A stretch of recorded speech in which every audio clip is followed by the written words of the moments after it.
sebenarnya kemusnahan diorang sendiri. Hukuman yang turun tu pula, memang luar biasa. Bukan ribut biasa.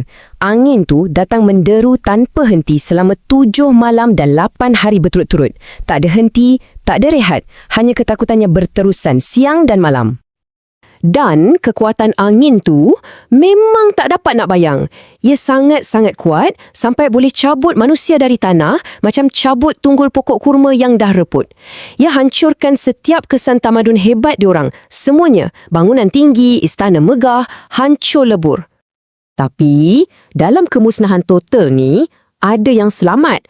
Hanya Nabi Hud dan beberapa orang pengikutnya yang beriman sahaja yang dilindungi daripada bencana tu. Satu bukti yang jelas tentang perlindungan Tuhan untuk orang-orang yang benar. Okey, jadi apa yang kita boleh belajar dari kisah yang sangat dahsyat ni?